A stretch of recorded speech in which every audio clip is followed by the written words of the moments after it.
Every good cookbook project starts out as an idea, an inspiration. But where do ideas come from? And how do we know when we've got a good one?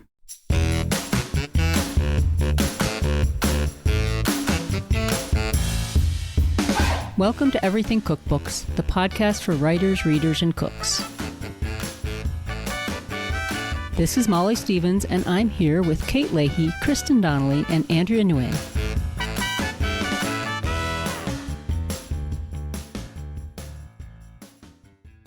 How's everybody doing today? Hey, Molly. Doing well. Hey, Molly. It's so nice to have all four of us here. Yeah. So back in episode 2, we spoke to Rika Alanik, a literary agent, and she said those memorable 3 words about what every author needs. She said idea, voice, and platform. I remember, Andrea, you're going to have it tattooed somewhere, right? Undisclosed location, baby. That's right. But it's such a great way to sum it up. And so today we thought it'd be fun to dive into the murky waters of idea. Where do ideas come from, and how do you know if it's a good one? We've all written our own books, solo books, which means you start with the idea. Talk about how you came up with the ideas, or, I don't know, ones you maybe thought of that you tossed out. Anybody remember? Oh, for sure. I wrote, probably 10 years ago, I wrote a proposal called Birdseed Baking. I even bought the URL. I still own the URL, and it was all about sort of more plant-forward baking with lots of nuts and seeds and fruit. I don't think the time was right for it. I didn't have a platform focused on this type of baking.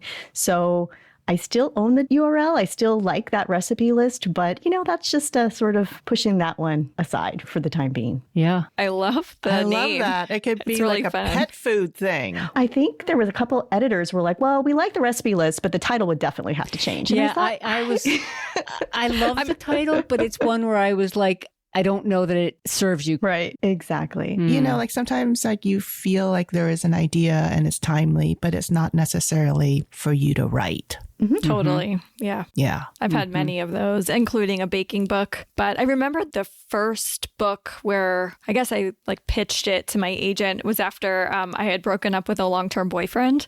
And it was about breakup food and all the sort of phases of grief, and then the process of dating, and then potentially recoupling and recipes to go with those phases. I had a recipe list and everything. He kept calling it the breakup diet, which I did not like that title.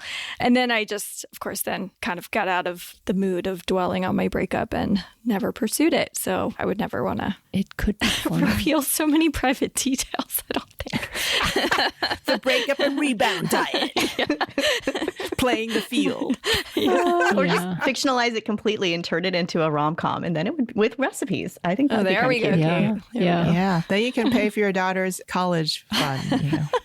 I've always wanted to do a breakfast book, but it's too broad, and I keep trying to figure out what the angle. We've talked a lot about this on the podcast, putting stricter parameters on it that would make it work. And I don't know, breakfast is tricky because do people really go to cookbooks for breakfast as much? Yeah. Maybe on the weekends they do, but how many really brunch books do you need? So it just it fizzles out. Yeah. And sometimes, ideas just come very natural, organically from one book to another, Mm-hmm. So after I did my single subjects, I was like, it's time to write the Vietnamese grocery store cookbook. So that was Vietnamese food any day. And then after that, I was working on that book and thinking a lot about vegetables. Eventually, through a series of circumstances, landed at Evergreen Vietnamese. But you think, how can you possibly keep writing about the same particular cuisine? And there's always something there. Of course. Yeah. Yeah. Yeah. And having one book idea build on another is a very valuable thing. It is. And it's this notion of you can make Vietnamese food with accessible ingredients, and here are modern ways to do it. And so it's if you've got a focus in your niche and you can just really develop that and shape that. So, and that's really something for people to think about if they plan on having a long-term career in this. Right. So we're going to dive into idea today, but if you're talking about multiple books, then you're talking about idea, voice, and platform, because it's those 3 things that connect across a long-term career. To take this conversation further, we did this Instagram poll with our listeners and asked for some of their cookbook ideas. So I think it's going to be really fun today, as we're just going to go through some of these ideas that listeners submitted. So some of the things maybe what qualifies as a good cookbook idea? Do you factor in marketability, sellability, and uniqueness? Is it making a unique contribution? And then, Andrea, you touched on this a little bit with, timeliness of certain books? Like, is there a season for the book, or maybe even, is it so trendy that by the time you get it made, the trend will have come and gone? So those are just things to be thinking about. And it seems like the ideas came into, like, Kristin, you put them almost into categories. They're buckets, like cookbooks of place, they're lifestyle books, they're single subject books. And then baking, I guess, is sort of a category that can go, sometimes it's baking from a place or it's a single subject. But why don't we start with cookbooks of place? Kristin, you want to start us off? What are some of the ideas we've got? Sure. So we have a few. I'll just go through the whole list. 2 from Olga Kutsaridi, a Ukrainian baking book, or another one called Preserving Ukraine, Recipes from Every Corner of Ukraine. One called Where Ocean Meets Land, a Rhode Island cookbook, a Tibetan cookbook, Memoir from Himalayan Dumplings, a Chilean cookbook that centers around my family's recipe and journey. This came from Erica Vera Williams. From Cookbooking Now, she said another first-generation story, but this time Pakistani American. So pretty diverse list. I feel like they're all viable in their way, but it's like, this to me is like where the author matters so much. That author's expertise, heritage, or time spent in a place. Right. Do they have a deep knowledge of the place? Right. And then in terms of marketability and sellability, because, that's what's going to get a publisher interested, is the author's connection to a potential audience to sell the book at a viable number of copies. For example, Ukrainian cooking is very popular. It's a hot topic these days. And so, we know that it takes at least 2 years to put a book together. So we want to think about, you don't want the Ukrainian situation to be going on 2 years from now, but where is Ukraine going to be in the public sphere of knowledge and interest in cuisine, and how can we make a book or 2 books that appeal to that? That's like universal and timeless, right? Totally. Yeah. I think timeless is a great word for these kinds of books. Even if there is a lot of attention on a place or a certain kind of cuisine, the goal would be to write something that can stand the test of time, be relevant in a decade. If Olga's debating between these 2 buckets, make a list on which one has the most viable sort of marketability at this moment. I would kind of hedge to the baking side, because baking books, they're not that easy to make. And if you have a really solid baking book, you can have a really long life. I think baking can be sort of an evergreen category if you find a new niche. Not birdseed baking at this moment, but I think Ukrainian baking. I would say, which one does she know more about? And maybe one thing to look at is specificity. So even though it might sound specific enough to talk about a Chilean cookbook, because I don't have any Chilean cookbooks in my collection, I'm just thinking for someone like Erica and her idea, really think about the specificity of what about Chilean cooking? What can you deliver that's specific to you, but also will appeal to a broader audience that wants to learn more? And maybe it's not a Chilean cookbook. Maybe it is a book focused on one particular day part, whether that's a certain like main meal, and then it's a book that's dedicated to that. Or you can get specific. And then, like Andrea, with your career, you get specific, you get enough of these specific books, in a row, then you can write the big book that combines all the things you've learned through the years. So nothing wrong with thinking very, very tight, even if it is a book about a place. Yeah. There is a lack of good books about regional South American food. So exactly. Yeah, for sure. Most definitely. I'm not clear about Erica's description here, and I think this needs to be focused. My question is, are we talking about Chilean American cooking or Chilean cooking in another country? So to just sort of really focus in and figure out what that hook is. But I think it's a great start. I was going to say it's interesting because a lot of the books, they're coming from the perspective of somebody living in diaspora, and it is more personal cookbook. And all cookbooks have the lens of the author. But it was interesting recently speaking with my agent, because I was telling him about a book that a woman wanted to write, and she's first generation. And he was like, that sounds interesting. I think I'd be more interested in a book about the place.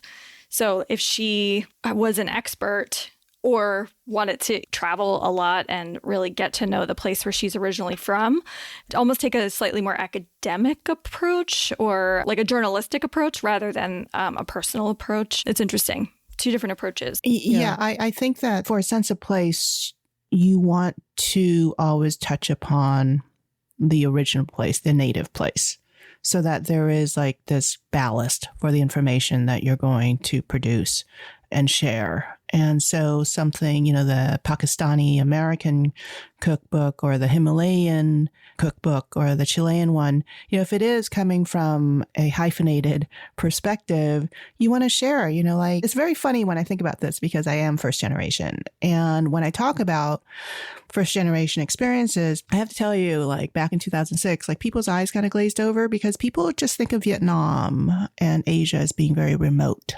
and being exotic. And, now 17 years later, there is now this acknowledgement that, people of color are part of America. But at the same time, when we present information, you want to give a nod to where the ideas were sourced from. You don't have to give a huge nod, because that becomes a different book. That's not a book that perhaps is going to be true to who you are. So, going back to the Rhode Island cookbook, I'm very intrigued by that because it's, it's a small state, as the person points out.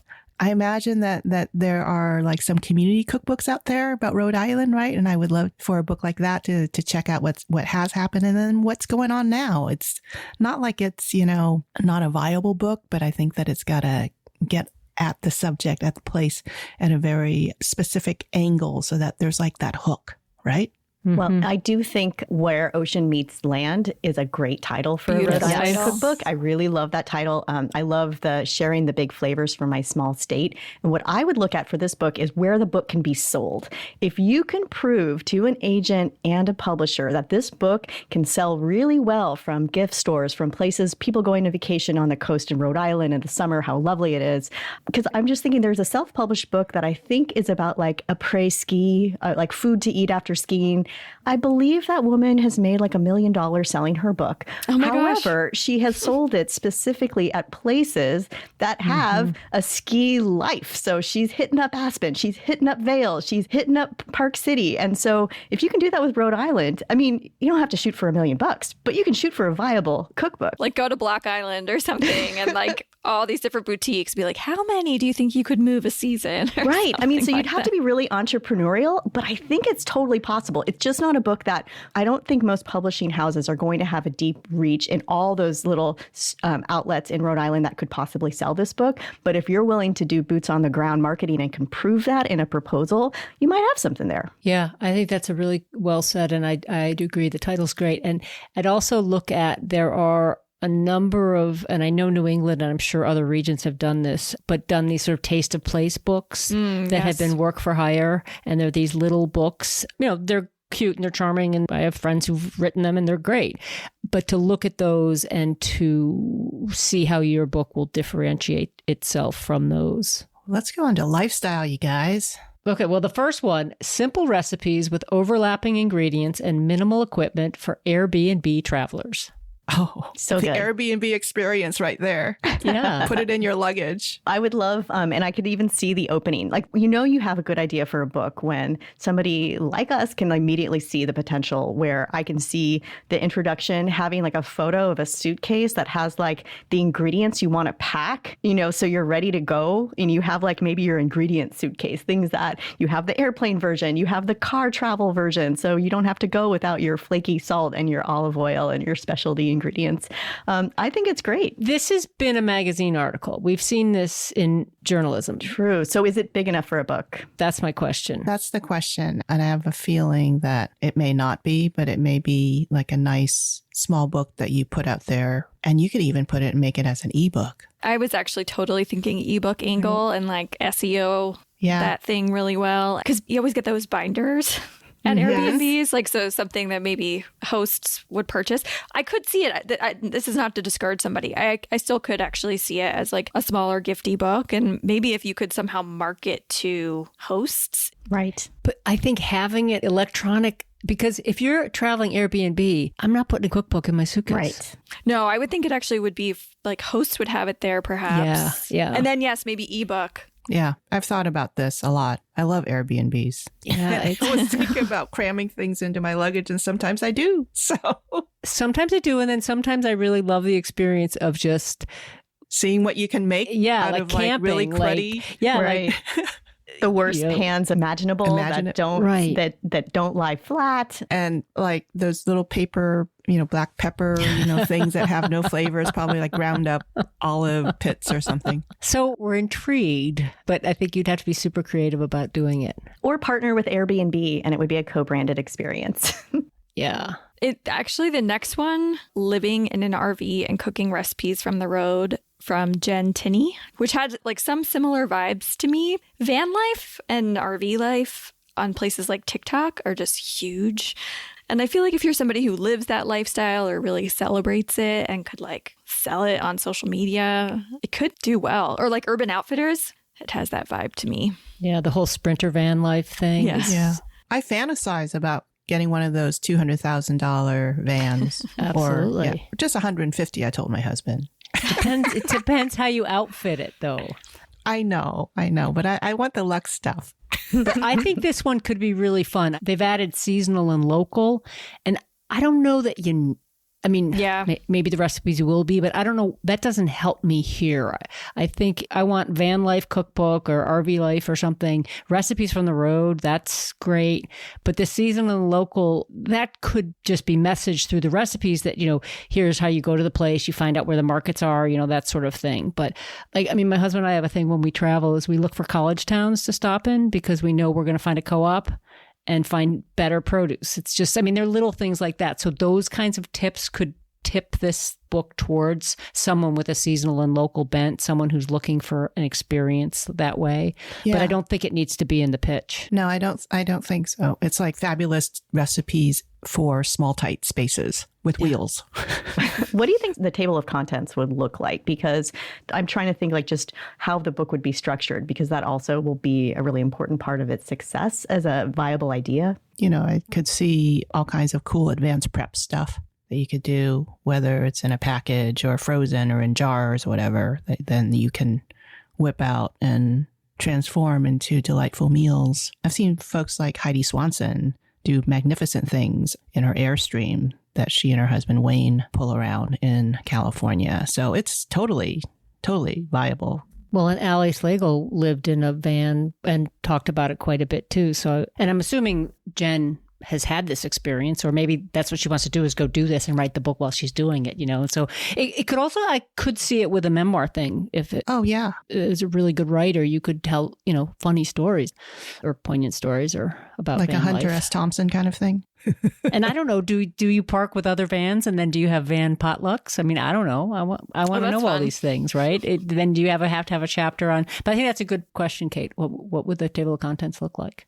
Okay. The unemployed cook from my tasty handbook is something that is very, very, intriguing to me. Because it's like, what do you do? It's like a return to like smart cooking, scrappy cooking from like my nearly unemployed days.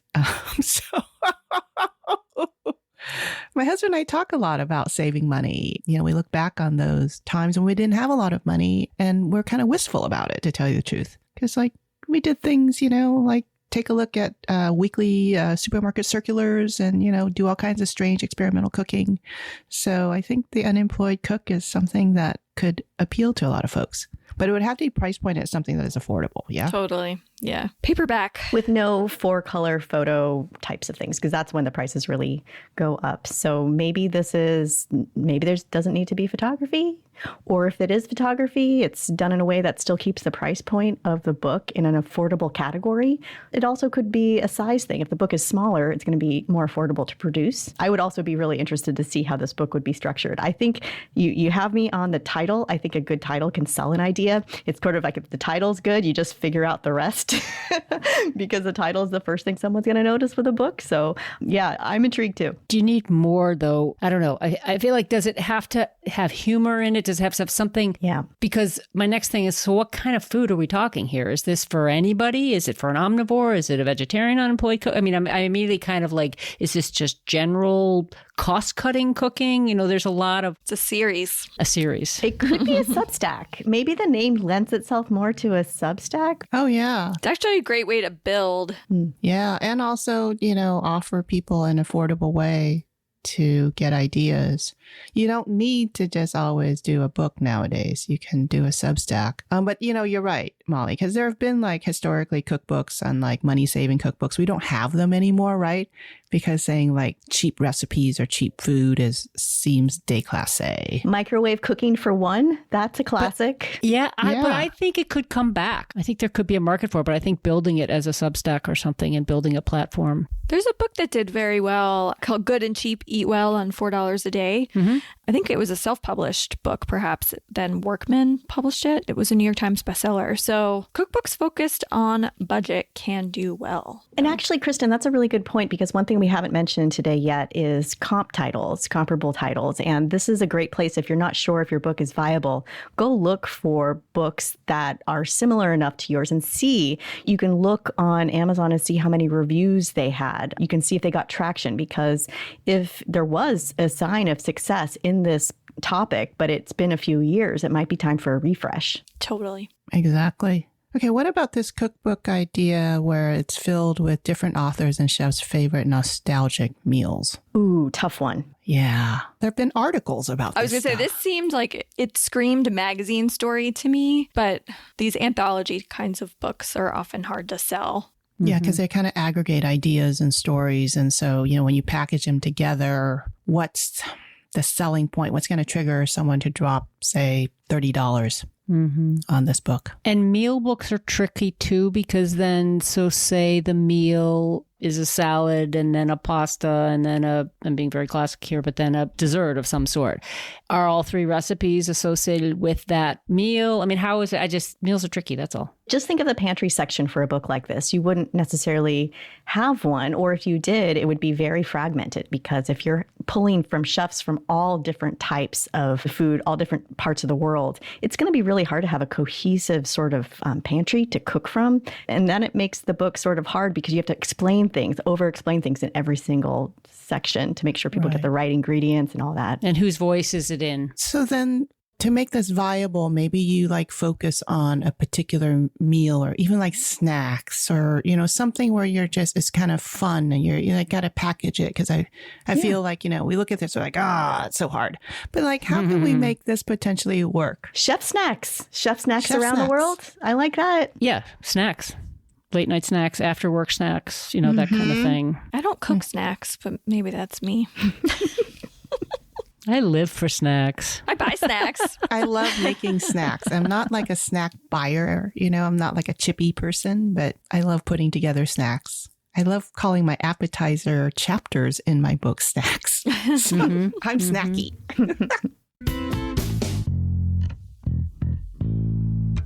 This next one, a regular length book with each chapter on a specific season and ingredient or produce. That's a little too vague for me, and I would have loved a little bit more meat so that we could sink our teeth into it.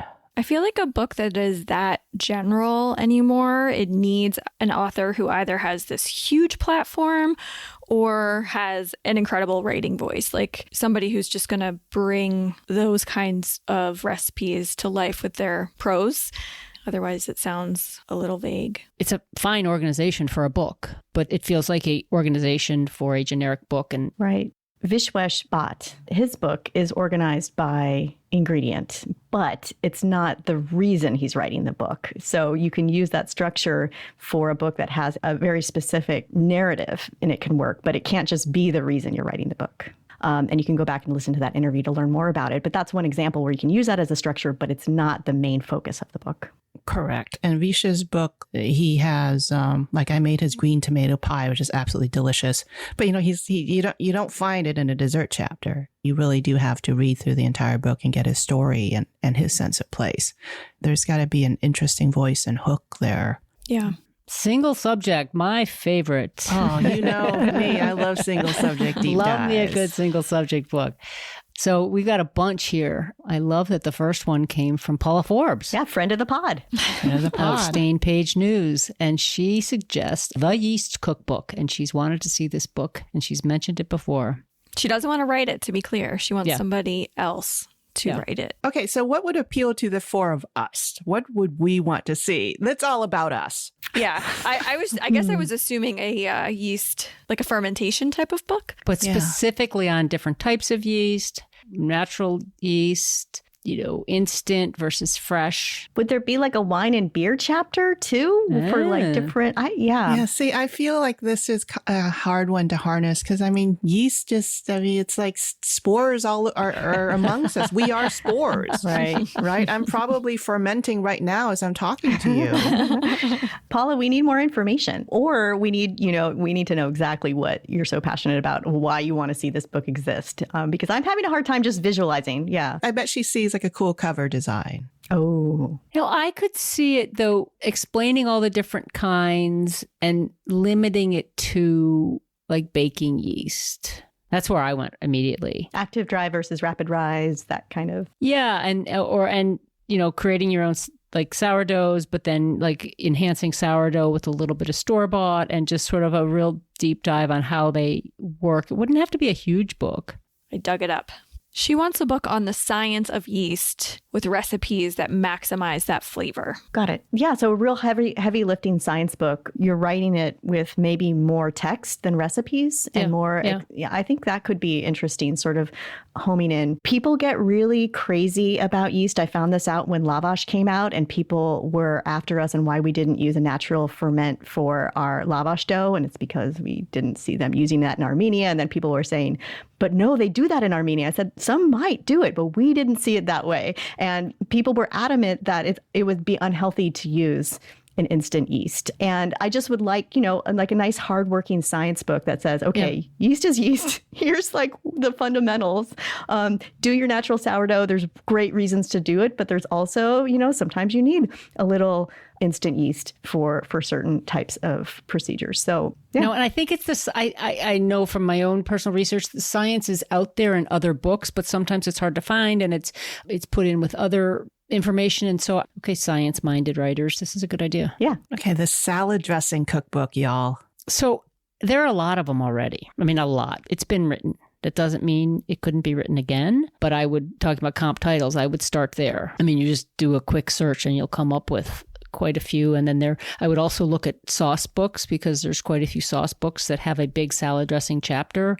That's, I think, where you'd have to start. There's even an association of dressings and sauces, or sauces and dressings, an official association. Maybe they don't have a vinaigrette book, but I think salad dressing is a tough one.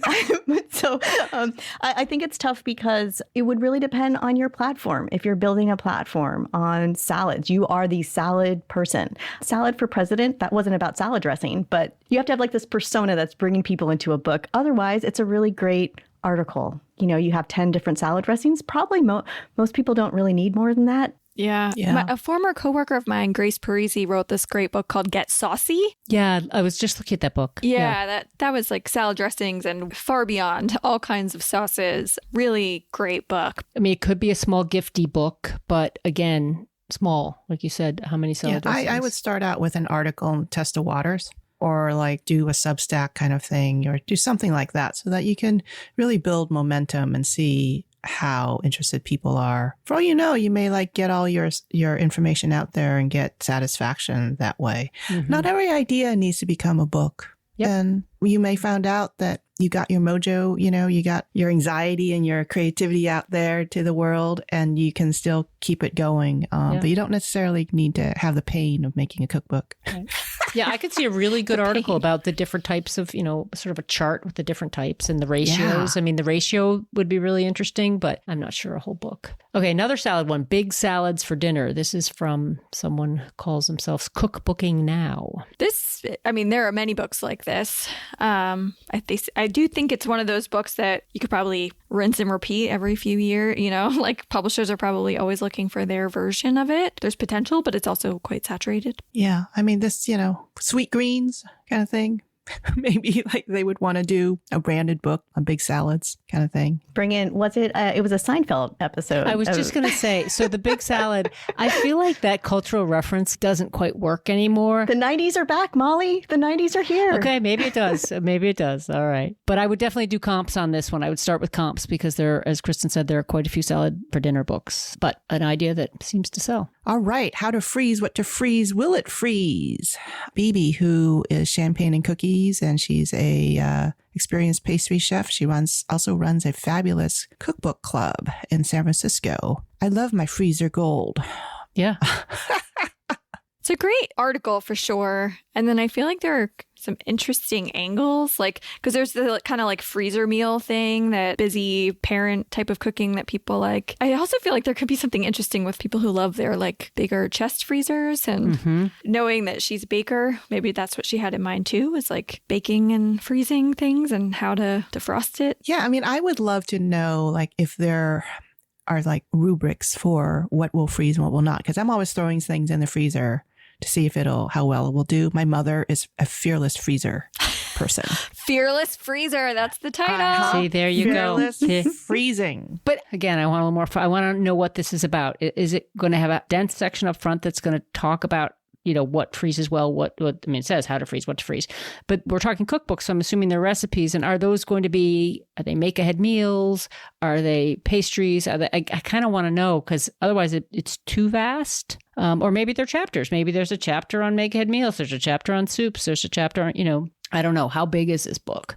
It could be really nice to have that front matter that really explains things that freeze beautifully, things that are more challenging, and how to work around those, and then things that don't even bother. And then from there you have, I'm thinking it's not quite like the unemployed cook, but I would feel like recipes that would fit well into this book would be simple weekday dinners, things that maybe there's a make-ahead component, and this is how to freeze it, and this is how to reheat it.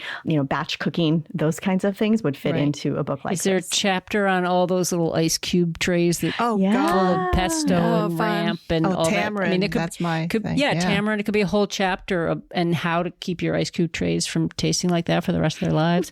You need separate ice cube trays, like you need a separate spice grinder, so the one that you make your pesto in doesn't. Molly, you're speaking from experience, my friend.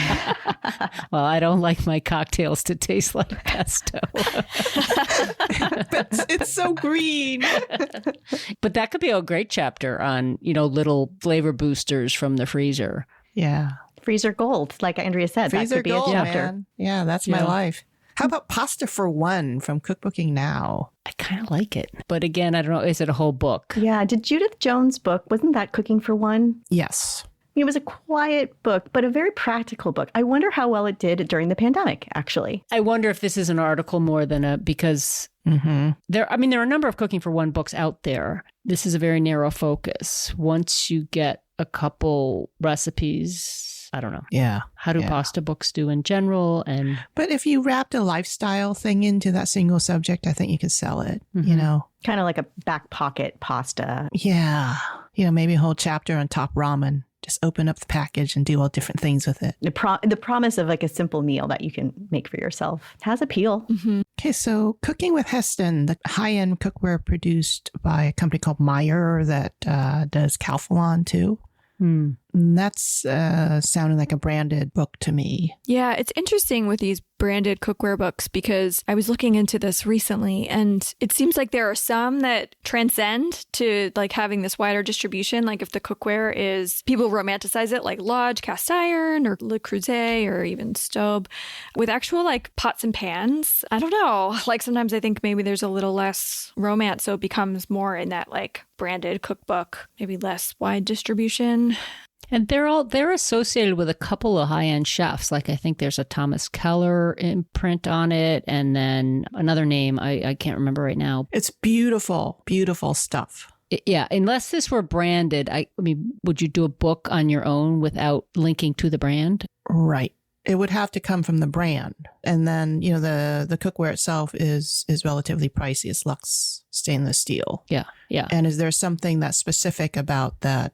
I would come up with like 3 points. What is unique about Heston, and like how many people are using it, and what's the future, and is it also, can it teach something that is generalizable, applicable to other similar kinds of high-end, heavy stainless steel cookware. And then how do you clean it? I don't know. It's an interesting topic, but it's a branded. I mean, if you did this, you'd want to make sure Heston was selling it alongside their product, because otherwise... As an author, I think the only way you do this is it's a work for hire, and it's the brands and the publisher. Maybe a publisher has a deal with the brand. So it could be the publisher has a contract with the brand that stipulates they will publish the book, and you would either get hired by the brand or the publisher to just execute and write it. And that would be it. You'd get a flat fee. I don't think this is something that you would have an agent negotiating royalties on. Maybe your agent just negotiates the flat fee because this isn't something you could control. This isn't something you would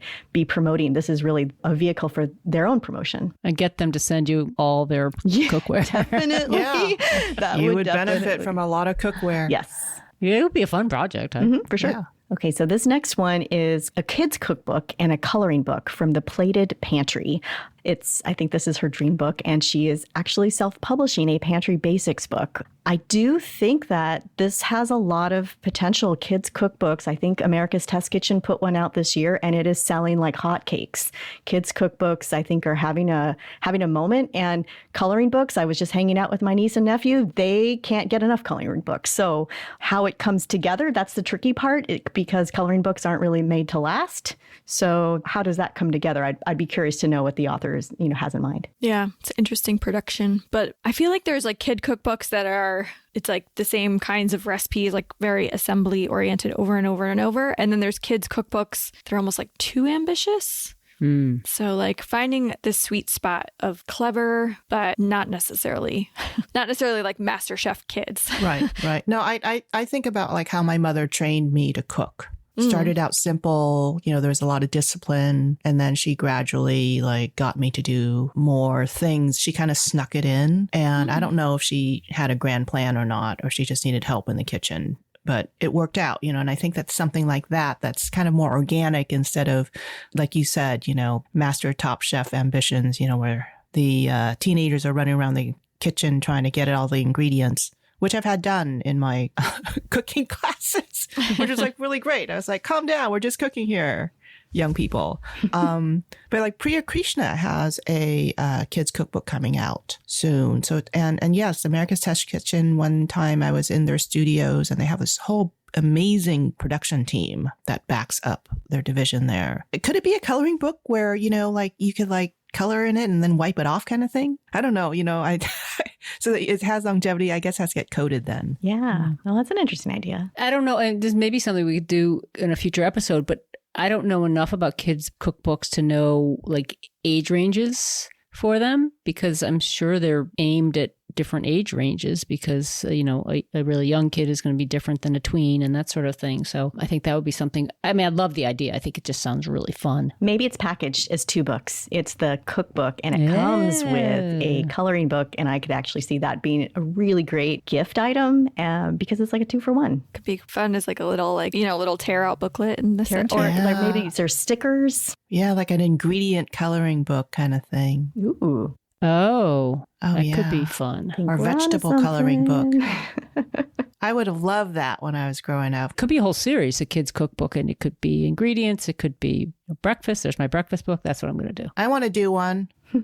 All right. Baking, y'all, like a subject that can just not have enough or genre in and of its own, but we just can't get enough of them. It's true. The Pale Blue Tart about regenerative baking, recipes and tips for climate era baking. Carolyn Saunders is interested in producing something like this, and she's even got a Substack on this subject. I'm unclear about regenerative baking, so I don't know what that is. Maybe we need Paula's yeast book to help explain some of this. I'm just thinking things that are growing, I don't know. I want to know a little bit more about what's being. It's probably talking about the agriculture. Absolutely. The grains, because a lot of times with grains, there's a lot of like monocropping, which is not necessarily a great way to farm. So maybe it's talking about that and sourcing certain grains with a mind towards sustainability. And then I wonder if it's even like the actual baking. I'm wondering if it's like using lower heat or different types of heat sources. All electric and no gas. I don't know. It'd be interesting. I think it's an interesting topic. I think it all depends on the success of the Substack. I mean, it's really smart. Pale Blue Tart sounds like that's the name of the Substack, and I would see where that goes. If it grows as a Substack, then no reason it couldn't grow into a book. Right. Absolutely. I'm curious, pale blue tart, what it means too. Yeah, I was curious about that too. That doesn't mean anything to me, but maybe it will become apparent. Yeah, agreed. Maybe this is the first of climate era baking and cooking book ideas. Maybe this is breaking new ground. So that's why it's kind of exciting. I'd like to follow along. Absolutely. Sweeteners that are environmentally consciously produced as opposed to, cane sugar and things like that. So pretty interesting. All right. Fruit and spice dessert books, The Jam Lab. She is South Asian, great flavors and ideas that combine, her experiences in California. I'd want to have that fleshed out a little bit more. Is there specific fruits or spices? Are they, seasonal to California? A little bit more information. Yeah. But in general, fruit dessert books are great. They do well. They have endless appeal. And I think the addition of spice in here differentiates it a little bit. But again, I'd want to know more. It sounds appealing. Right. And it can be focused. It doesn't have to be every fruit, maybe some parameters on it. It doesn't have to be seasonally focused. It can be, I would like to know, again, with this structure, is it divided by fruit or is it divided by type of baked good or condiment or whatnot? So I love the handle, The Jam Lab. It's just a great name. So I'd like to know what the hooky title would be. I would love to see a dessert book that gets away from, cinnamon on apples and pumpkin pie spice in ginger. Right. There's so much more you could do, and it's really fun to play with those things. And so really go deep into, using spices that are normally associated with savory cooking and bringing them into baking. I think that could really be something, and spices are having a real moment right now with all these great new spice companies, and maybe the spice blends come in. I don't know. I could see a lot happening here. Julie Sani years ago had this really great, totally out of the box spice book, still a little book, and it was so good. And I remember her sharing it with me when I interviewed her for a story, and I could see this book being something like that, where it's just like some usual suspects, but then a lot of exciting combinations and ideas. There was a great book, The New Sugar and Spice by Samantha Senavaratne. Oh, yes. That's a fabulous book. Yeah, that used a lot of spice, but it wasn't necessarily fruit desserts. It was all kinds of desserts, but it was creative uses of spices. Yeah. I really love that book. Yeah, and I think specifying fruit takes this one level further. And honestly, for 2 years out, that book will be 10 years old. It's just, But I will say with any of these kinds of ideas, I often find once I start to sit down to write a proposal, it's like, then you start to know. Sometimes you want the validation before you start writing a proposal, but I do find you gain more clarity by actually doing the work of the proposal. And then you can see how passionate do I actually feel about this? And is there 100 recipes that I could get out of this idea? And what am I trying to say? What is this idea? Yeah. Or is it just, go back and listen to episode 1. Should you write a cookbook? No, but there's some really good questions you have to ask yourself there. How much time you want to spend with this, how passionate. But that's a great recommendation, Kristin, to write the proposal. This was great. Thank you to all the listeners who sent in ideas. It was really, originally when we talked about this episode, we were just going to come up with our own ideas. And this is so much more interesting, hearing all these different things. And I thought we'd get 3. Yeah. Hey, this Everything Cookbooks has traction. People are talking about it. Thank you guys. That was really fun. Thank you. Thank you, Molly. Thanks, Molly. Thank you for listening to Everything Cookbooks. Send us your questions or comments through our website at everythingcookbooks.com. You can find more episodes on our website or wherever you listen to your podcasts. And if you like what you hear, please leave us a review. Any book mentioned in the show can be found on our affiliate page at bookshop.org. And thank you as always to our editor, Abby Circatella. And until next time, keep on writing, reading, and cooking.